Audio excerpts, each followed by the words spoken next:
Testemunho de fé e milagre. A cura de uma malformação arteriovenosa pela oração na Congregação Cristã no Brasil. O início de uma jornada de dor e esperança. Era uma tarde quente de verão no interior de São Paulo, quando o jovem Lucas Ribeiro, então com 19 anos, sentiu pela primeira vez aquela dor latejante na cabeça que o faria desabar no chão do quintal de sua casa. Sua mãe, Dona Maria, uma irmã fiel da Congregação Cristã no Brasil, CCB, corria com um pano úmido na mão quando o viu cair, os olhos arregalados, as mãos tremendo. "Meu Deus, o que está acontecendo com meu filho?"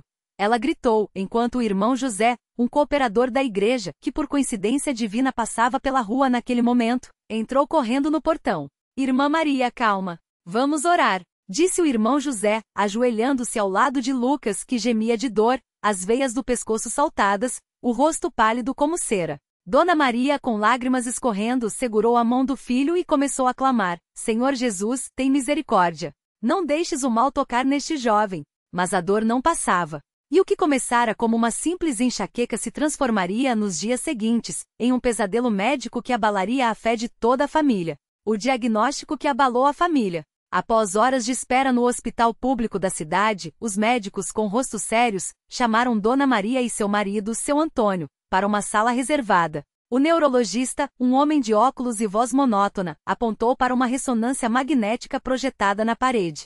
"Seu filho tem uma malformação arteriovenosa, NAV cerebral. É uma condição grave, onde vasos sanguíneos anormais se emaranham, aumentando o risco de hemorragia, AVC ou até morte súbita."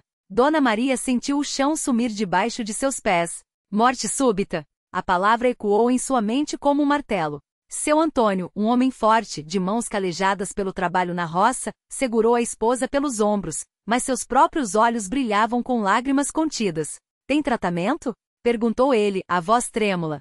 "Cirurgia de alto risco. Ou radioterapia. Mas não há garantias. E o custo?" O médico fez uma pausa, olhando para os pés. "É muito alto." Eles saíram do consultório em silêncio. O peso daquelas palavras era como uma pedra no peito. Como pagariam por um tratamento tão caro? E mesmo que conseguissem, e se algo desse errado? A busca pela fé em meio ao desespero. Naquela noite, a pequena casa de tijolos aparentes, iluminada apenas por uma lâmpada fraca na sala, estava cheia de irmãos da CCB. O presbítero local, irmão Paulo, um homem de barba branca e voz serena, liderava as orações. As mãos de todos estavam unidas, os olhos fechados, os corações clamando: "Pai Celestial, tu que saraste os enfermos nos tempos bíblicos, que curaste o paralítico, a mulher do fluxo de sangue, nós te pedimos, estende tua mão sobre este jovem. Não permitas que o mal prevaleça." Lucas, deitado no sofá, ouvia tudo. A dor ainda latejava, mas algo dentro dele se acalmava ao sentir aquele ambiente de fé. Sua irmã mais nova, Ana, de apenas 12 anos, segurou da sua mão e sussurrou: "Irmão, não tenha medo. Deus vai te curar. Eu sei que Ele vai."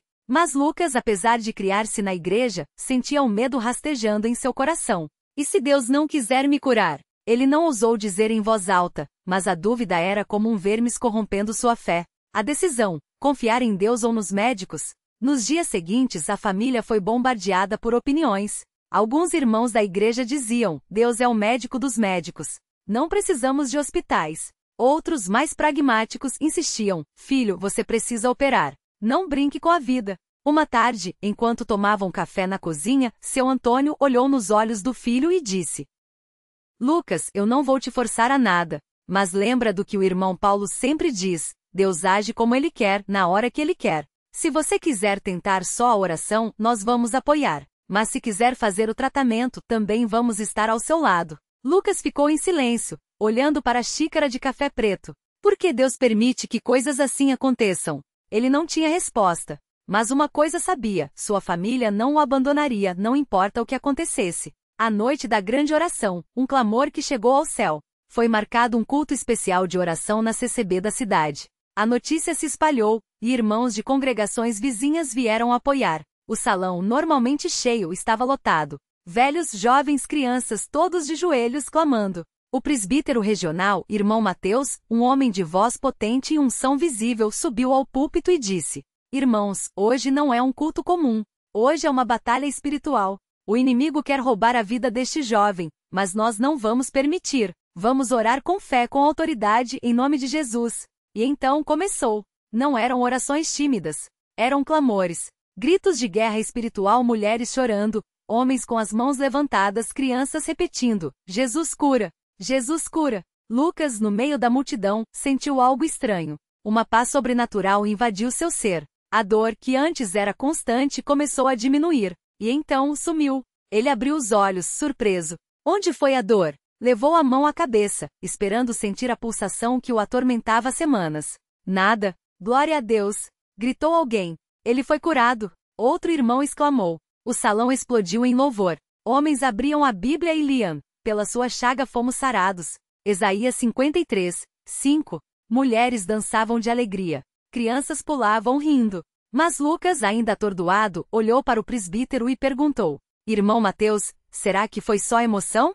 Será que a dor volta? O presbítero sorriu, colocou a mão em seu ombro e disse: Filho, quando Deus opera, ele não faz pela metade. Amanhã você vai ao médico e vai ver, a malformação não está mais lá. A confirmação médica, o milagre que os doutores não podiam explicar. No dia seguinte, Lucas foi levado ao mesmo hospital. O neurologista, ao vê-lo, franziu a testa.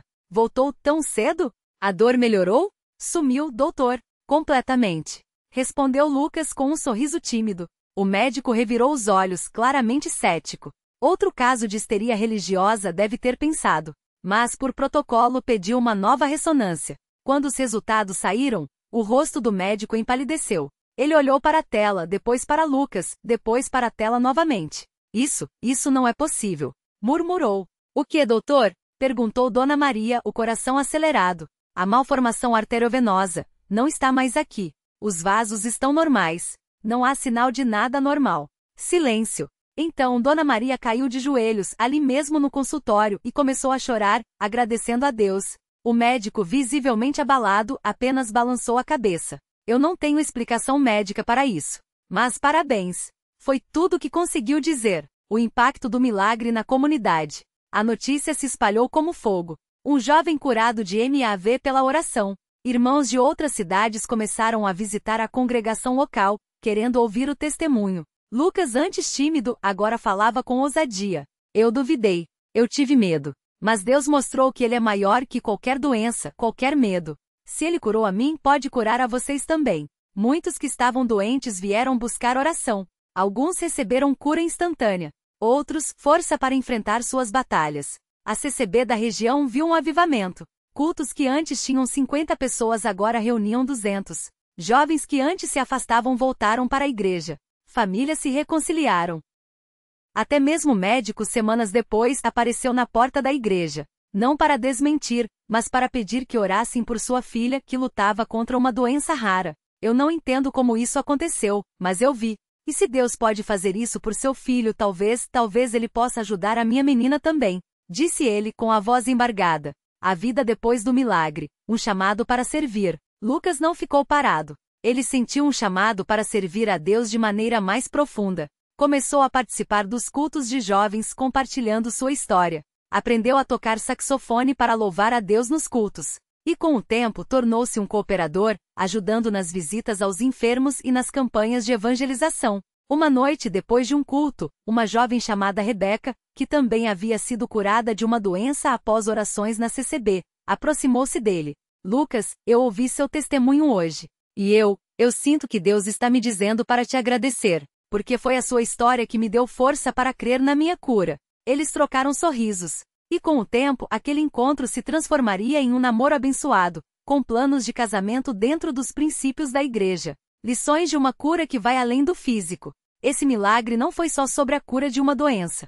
Foi sobre a fé que vence o medo. Mesmo quando Lucas duvidou, Deus não o abandonou. 2. A união da igreja. Irmãos que não se conheciam se uniram em oração por um só. 3. O poder do testemunho. Uma vida transformada inspira outras a crerem. 4. Deus age no seu tempo. Às vezes a cura vem rápido, outras vezes é um processo. Mas Ele sempre ouve. Hoje, anos depois, Lucas é um presbítero auxiliar em sua congregação. Sua história é contada em cultos, em reuniões de jovens, em visitas a hospitais. E toda vez que alguém pergunta, como você sabe que Deus existe? Ele sorri e responde, porque Ele me tocou. E se Ele fez por mim, pode fazer por você também. Epílogo. Uma família, uma igreja, uma fé inabalável. A casa de Dona Maria e seu Antônio agora é um ponto de apoio para quem busca oração. A mesa da cozinha, antes simples, hoje está sempre cheia de café, pão caseiro e Bíblias abertas. Eles receberam dezenas de pessoas que, depois de ouvirem o testemunho de Lucas, vieram buscar a mesma fé. E toda vez que o presbítero Paulo visita, ele repete a mesma frase que disse naquela noite de oração: Deus não escolhe os capacitados. Ele capacita os escolhidos. E Lucas foi um deles. E assim, entre lágrimas, risos, cultos e milagres, a história desse jovem se tornou um farol de esperança para todos que creem que com Deus, nada é impossível. Ora, aquele que é poderoso para fazer tudo muito mais abundantemente além daquilo que pedimos ou pensamos, segundo o poder que em nós opera, a Ele seja glória na Igreja, por Jesus Cristo, em todas as gerações, para todo sempre. Amém. Efésios 3, 2.20 e fim 21. Este testemunho é baseado em relatos reais de curas ocorridas na congregação cristã no Brasil, adaptados para inspirar e fortalecer a fé. Que a glória seja dada a Deus.